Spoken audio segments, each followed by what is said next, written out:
It's Sunday morning, and it's live from Wilmington, Delaware.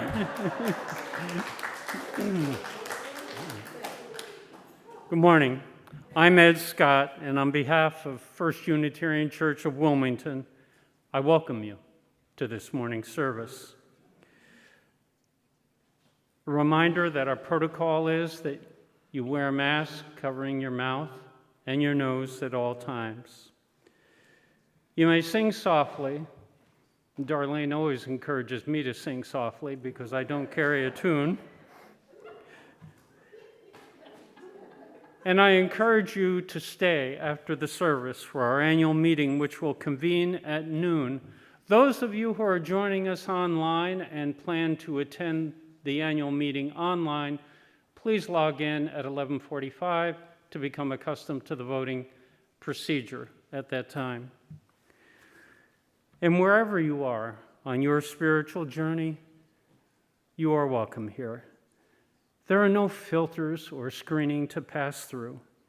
You are welcome as you are, whoever you are. Now, Reverend Larry has asked the worship associates this month to reflect on this month's Soul Matters theme of beauty. A question I found, which was intriguing to me, was, what do I know now that I didn't know when I was 16 concerning beauty? Now, typically, when I was 16, I thought I knew everything. But for me, it's that beauty comes in all shapes and sizes. I know now that beauty does not have to fill the whole canvas.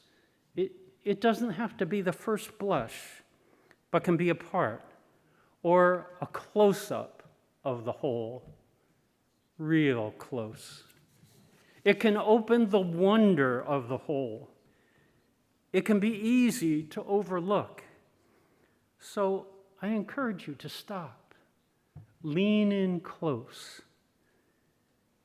And now, let us prepare our whole selves for this time of gathering.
Good morning. Good morning. I'm the Reverend Larry Piers. Glad to be with you this morning, whether you're here in the sanctuary or online. It's wonderful to be bathed by that music. So thank you so much for that. Ed, you started us off with that Saturday Night Live routine, and I'm not going to take the bait. I'm going to show the kind of composure and comportment that you expect of me. So let us join together in our call to worship this morning, which will be a unison call to worship. The words should appear on the screen. It's entitled, Love is Our Greatest Purpose. It's by Reverend J. Abernathy, Jr. Let's say it together. We affirm that love is our greatest purpose. Accepting one another is our truest form of faithful living. The search for truth is our constant star.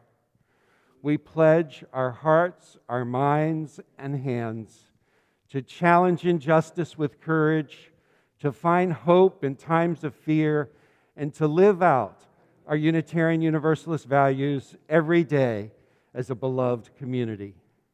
Thus do we covenant with each other and with all that is sacred in life.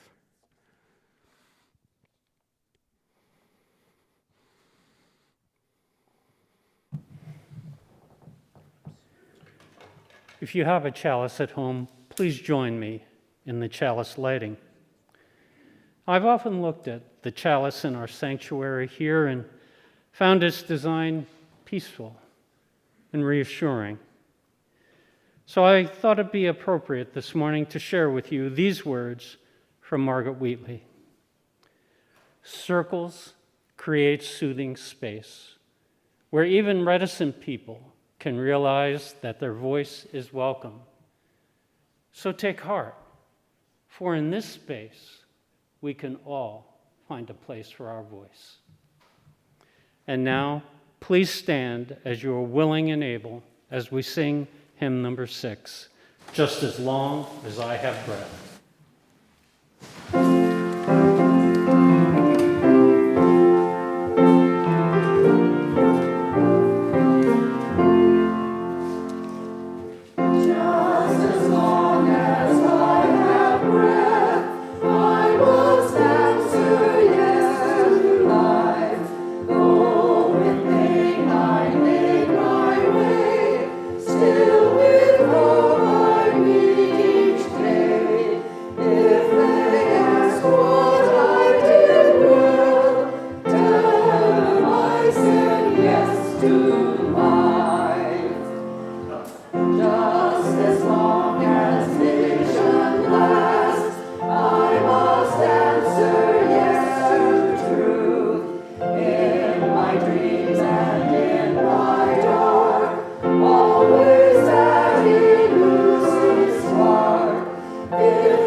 Now please join me as we join together in affirming our mission.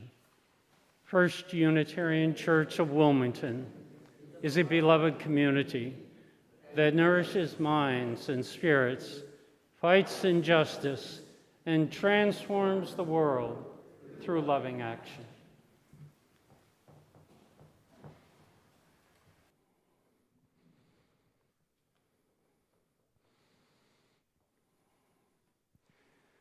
This morning, as I begin our prayers for the people, I want to acknowledge the passing of a member of our congregation, John Priest, who died yesterday. So our hearts, our prayers, and our love, may they shine from us to Joan, his spouse, and to all who loved and appreciated his life in this world. So let's take a moment to appreciate the life of John Priest.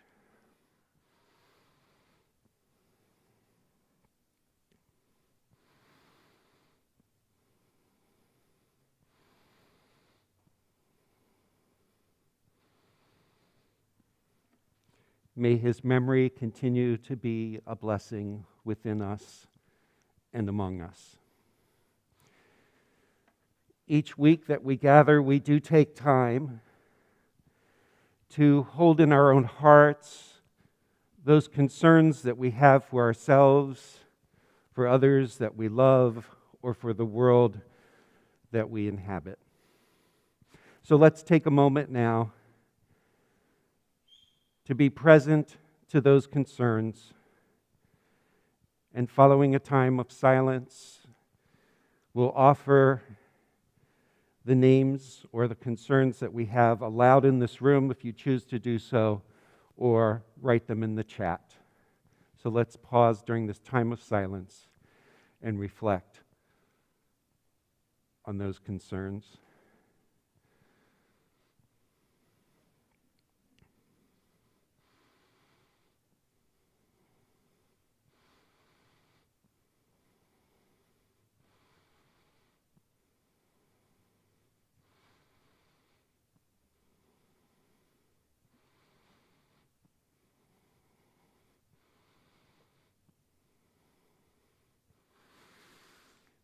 What names or concerns would you like to speak into this room this morning?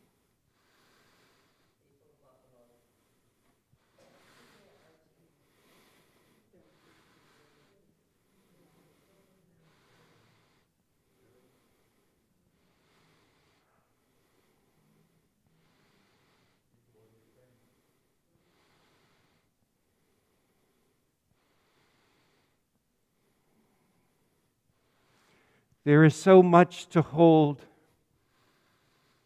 so much that we need not hold it alone, but we bring it into this place where we together can hold whatever pain, whatever sorrow, whatever anguish, whatever concern we might have, and know that there are others besides us that support us, that care for us, that align with us to make this world a more loving, compassionate, and justice-filled world. May all whose names were spoken and those unspoken find peace and healing this day.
Larry and I are going to do a responsive reading, and I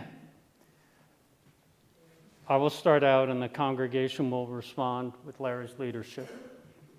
Oh, Ed, you can move the mic over. That's what she's trying to tell us. Okay. Got it. Okay. I call that church free, which enters into covenant with the ultimate source of existence. That sustaining and transforming power not made with human hands. It binds together families and generations, protecting against the idolatry of any human claim to absolute truth or authority. This covenant is the charter and responsibility and joy of worship in the face of death as well as life. I call that church free, which brings individuals into a caring, trusting fellowship. That protects and nourishes their integrity and spiritual freedom. That yearns to belong to the church universal. It is open to insight and conscience from every source. It bursts through rigid tradition, giving rise to new and living language, to new and broader fellowship. It is a pilgrim church, a servant church, on an adventure of the Spirit. The goal is the prophethood and priesthood of all believers, the one for the liberty of prophesying, and the other for the ministry of healing. It aims to find unity and diversity, and under the promptings of the Spirit that bloweth where it listeth, and maketh all things new.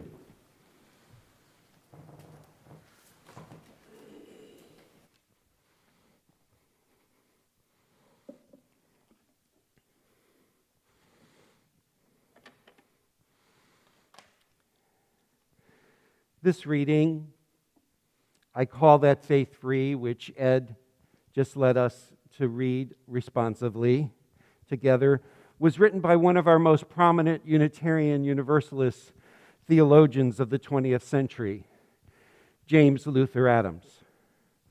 Adams' work has been well known within Unitarian Universalist circles, but he's also influenced some of those outside of Unitarian Universalism, as he urged all who call themselves religious to shape congregations where human transformation can actually happen.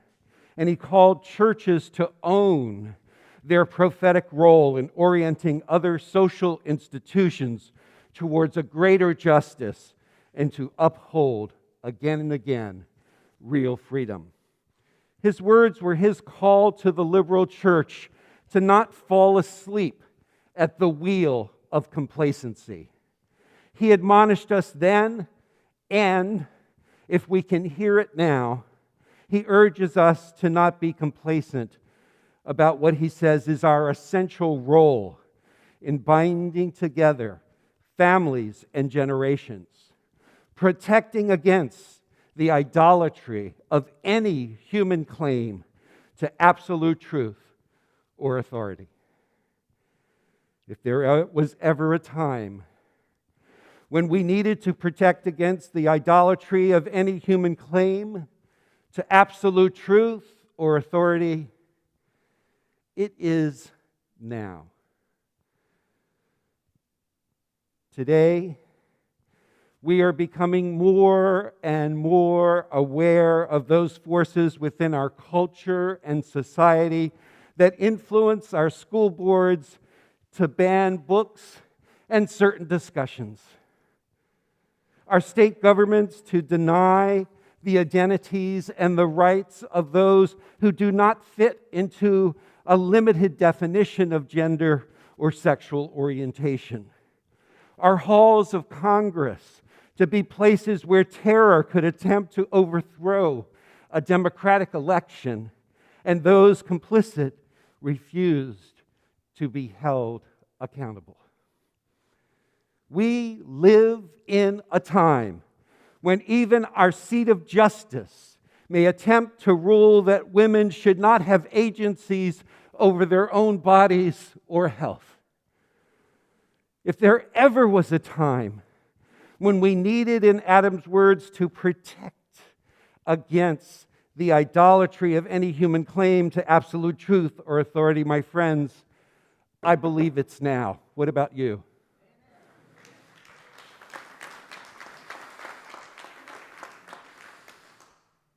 These are not feeble words from a man, James Luther Adams, who lived from 1901 to 1994. These are a rallying cry to all of us now, if we can claim our human vocation to shape not only our own destinies, but that of the generations who follow us. And these words that Ed led us in reading this morning were the same words that I chose to be read at my ordination on May 17th, 1987.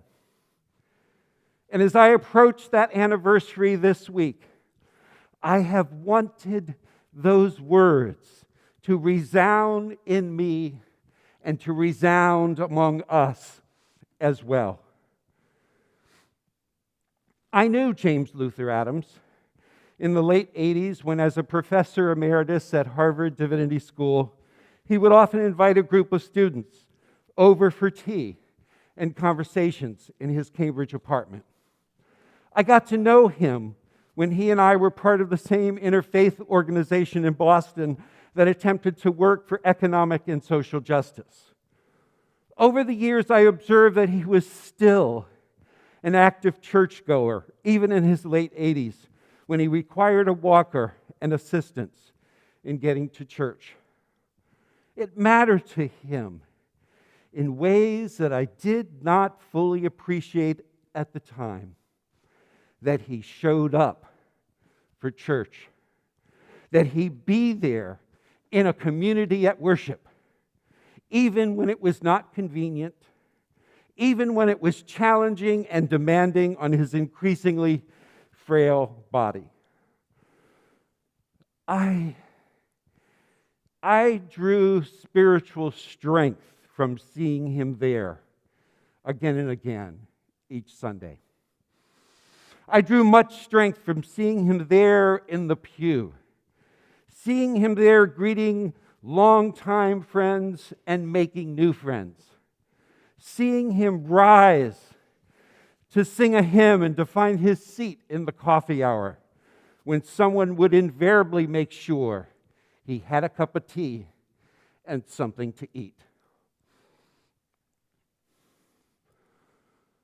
But it wasn't until much later that I really understood the conviction that called him to gather students together in a small group in his apartment, for him to show up on a Sunday morning again and again, or to write such words as we heard this morning.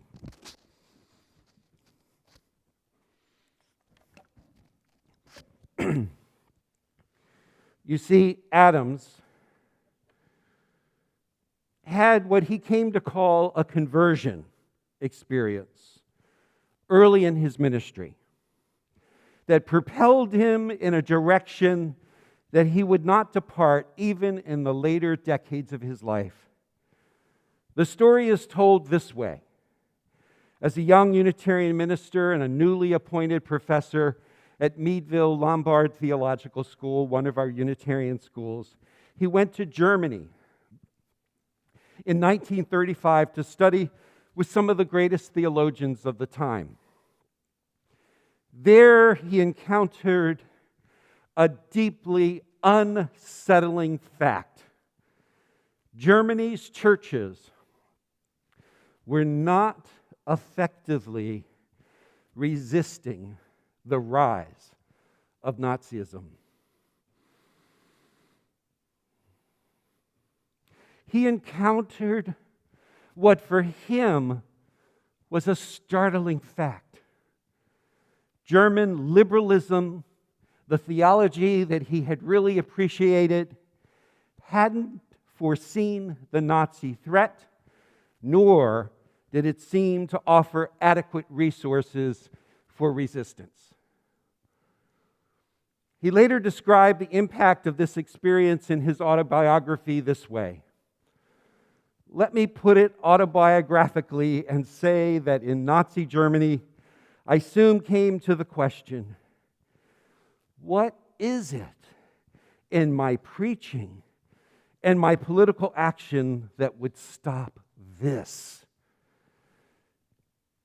It is a liberal attitude, he says, to say that we keep ourselves informed and read the best papers on these matters and perhaps join a voluntary association now and then, but to be involved with other people so that it costs and so that one exposes the evils of society requires something like a conversion, something more than an attitude. It requires, he says, a sense that there's something wrong and that we must be different from the way I or we have been. Adams came to understand that liberal religion could become complacent,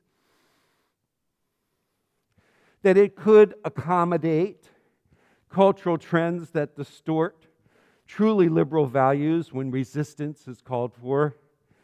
He became the leading exponent of the liberal church as we heard in the reading, the prophethood of all believers, an institution whose people, rooted in the biblical, prophetic, and liberal traditions, learn to judge and learn to correct their society.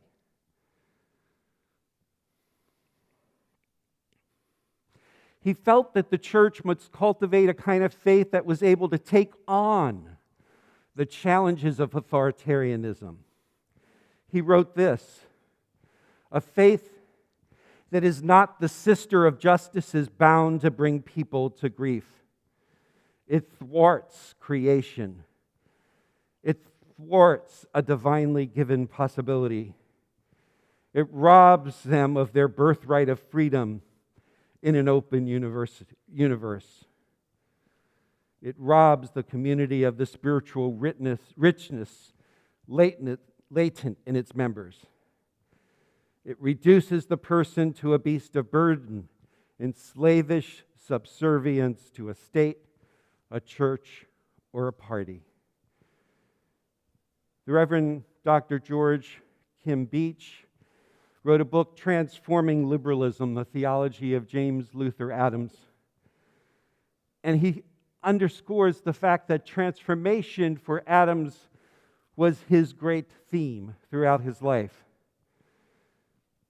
Beach writes, Adams holds that liberalism must no longer be confused with lax, uncritical, or mere broad-minded attitudes, least of all in an age of rising tyrannies of the right and the left.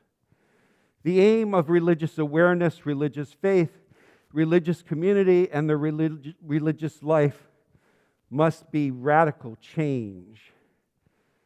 And then Kim adds, I know Miss Kim, things do not simply work themselves out. Human beings must push.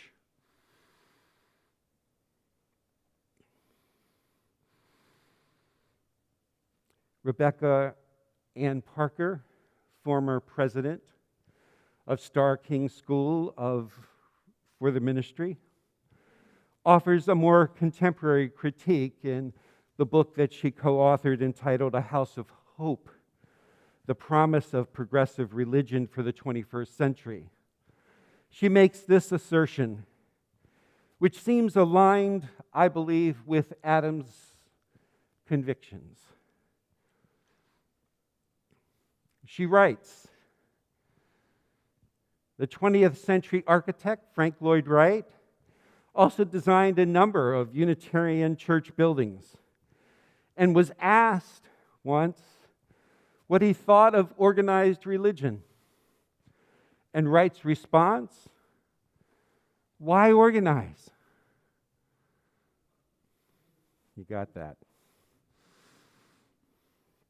Indeed, I've heard a number of Unitarian Universalists sometimes say, "Don't worry, I'm not part of an organized religion. I'm a Unitarian Universalist. We're a pretty disorganized religion." It may make for a good laugh, however. Parker goes on to say that many liberals, consciously or not, seem to prefer that their religious institutions remain weak and underfunded. I believe that if we are, as a Unitarian Universalist congregation, to truly be a house of hope, it doesn't only mean that we gather in a house or that we gather online. No, it means that we actually provide the kind of shelter, sustenance, and sacred resolve that propels us to be firm in our capacity, no matter what comes our way, to be harbingers of hope and a steady presence for what is holy, for what is true, and for what is just.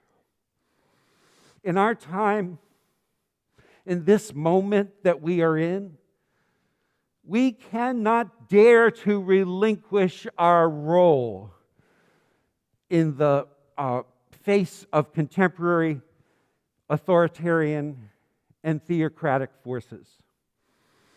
We cannot be anemic when we need to be fortified. We cannot merely espouse ideals unless we are willing to actually become those ideals. Adam said it this way: we deny the immaculate conception of virtue, and we believe in the necessity of social incarnation.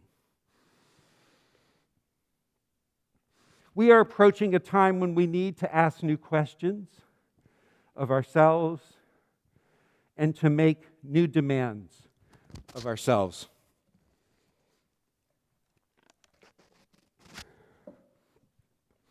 A minister friend told me how during the first year of the pandemic, he encountered a member of his congregation at the end of his driveway as he was taking his dog out to walk at 6:30 a.m. And toward the end of this, he had an unexpected encounter with a member, a very active lay leader, who called back to him, "Oh, by the way, I won't be attending Zoom worship this fall. It's too hard."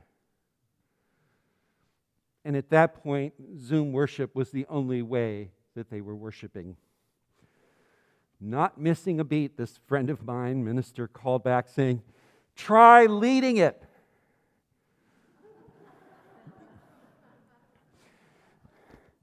"Whoa," I said, chuckling. "I guess no one should encounter your 6:30 a.m. minister persona." But actually, he had no regrets. His response, he said, was authentic. I have to say, the thought of the minister friend telling it like it is kind of intrigued me, because I could only imagine myself saying to this woman's comment, "Oh, okay."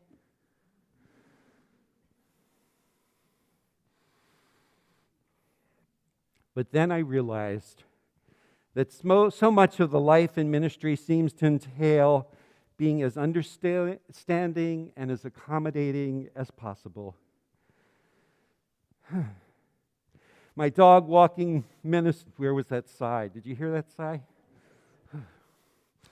My dog walking minister colleague went on to assure me that he's going to have more interactions with this woman who swore off attending Zoom worship. And when he did, he reminded her of something that he often said to the congregation in worship prior to COVID. He said, many Sundays, we show up for ourselves, we stay for one another.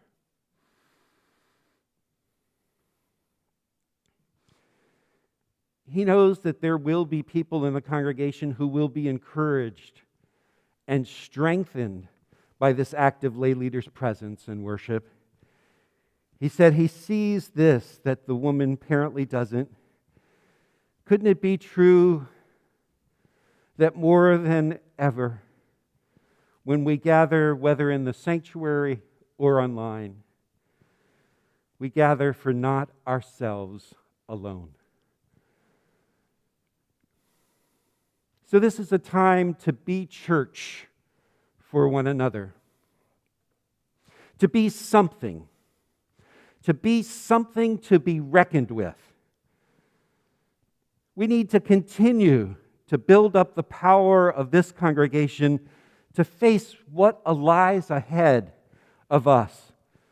We need to build up the power of this congregation to do the work that is ours to do in this world. We need to continue to serve one another in ways that allow us and others within the radius of this congregation to identify First Unitarian Church as a place dedicated to the ongoing personal and social growth of its members and others who come into our orbit, and dedicated to social transformation. I've been encouraged by the ways that we have shown up for each other this year. Online and in the building, we've come together to worship. Online and in this building and various other places, we've met in small groups and Soul Matters groups as well. Online and in person, we have cared for one another in times of suffering, pain, and uncertainty. I was encouraged yesterday by how many of us showed up for that workshop on compassionate communication. For me, it was an encouragement not just of what we were doing within one another, but an encouragement of what we have to offer the community that is in the radius of this congregation. So, my friends, the question before us is, who do we choose to be? Who do we choose to be for one another? Who do we choose to be for this larger community of Wilmington? Who do we choose to be for coming generations? And where will those choices lead us over time? Where do we want to be heading? Where do we want to be heading? Who do we choose to be for the sake of the most neglected in our society? Who do we choose to be for the sake of this earth? Who do we choose to be when the creeping weeds of authoritarianism are encroaching all around us?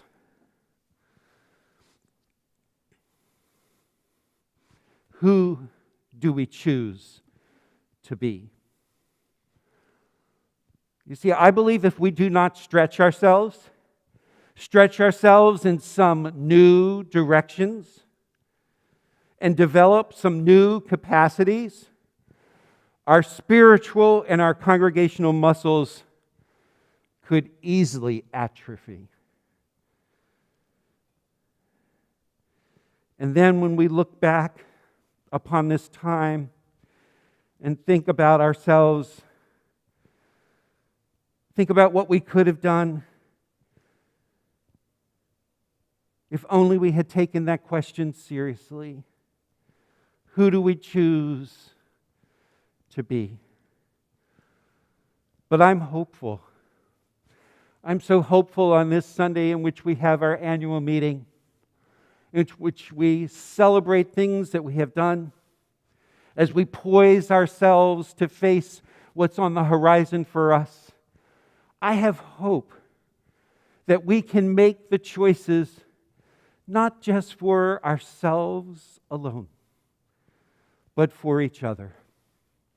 Not just for ourselves alone, but for what we want to mean for future generations. Not just for ourselves alone, but what we want to mean to those in this community who are looking, squinting, desiring a house of hope, which we can be and become. So may it be.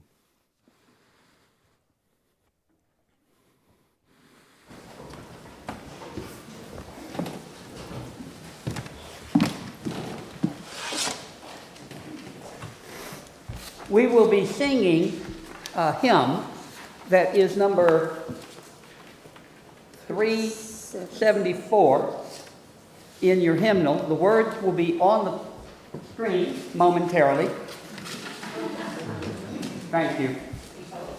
We will sing it through together once.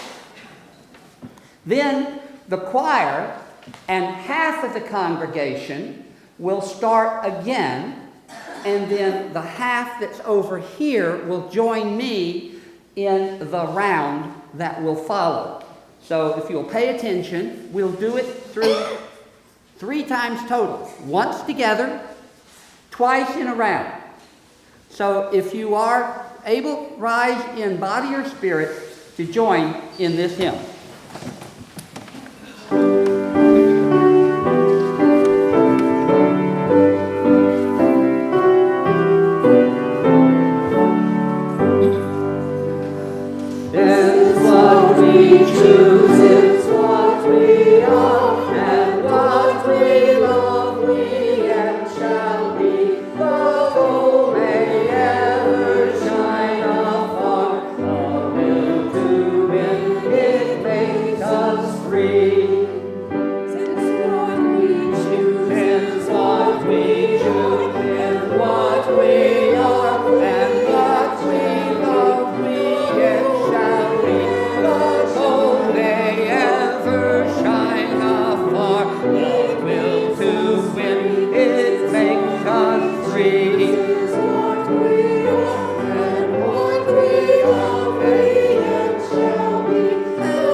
As you think about your offering this morning, I ask you to take a moment and reflect on our mission.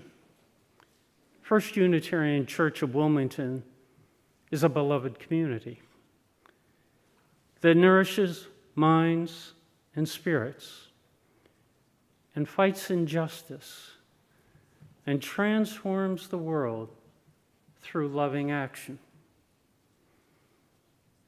That's a big mission. It's an important mission. It's our mission. I want to thank you for sharing your gifts this morning in support of our mission. On the screen, there will be listed ways that you can support this mission. You can leave a check in the box at the rear of the sanctuary as you leave after the service. You can mail a check to the church office. Go to the church website and donate there. Or you can use the Vanco app on a smart device to submit your offering this morning. And now, please join me in dedicating your offering to the work of this congregation, which is weaving a tapestry of love and action. We dedicate our lives, and these are offerings.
These closing words were composed by Emil Gudmundsson, a Unitarian minister of Icelandic descent, including being an Icelandic Unitarian bishop. Imagine that. Imagine the outfit that goes with that. So Gudmundsson moved to Manitoba, Canada. He served congregations in the United States and as a Unitarian Universalist Association district minister in the Midwest region. And now may we have faith in life to do wise planting, that the generations to come may reap even more abundantly than we. And he continues, may we be bold in bringing to fruition the golden dreams of human kinship and justice. This we ask, that the fields of promise become fields of reality.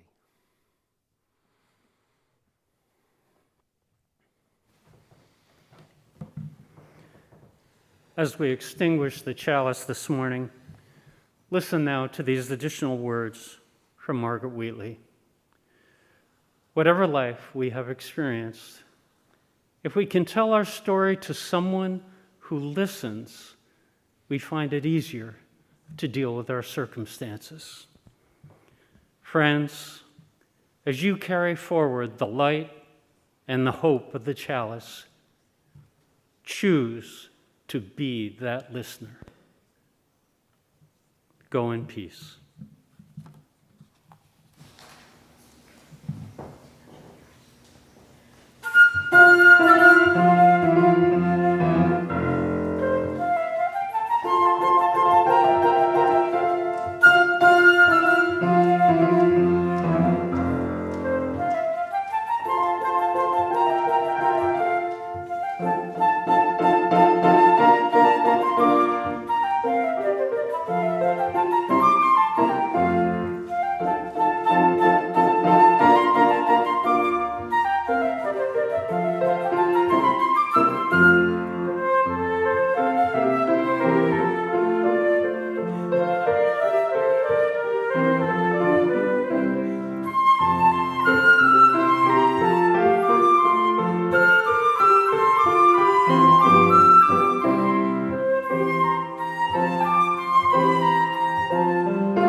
That was fun. Thank you.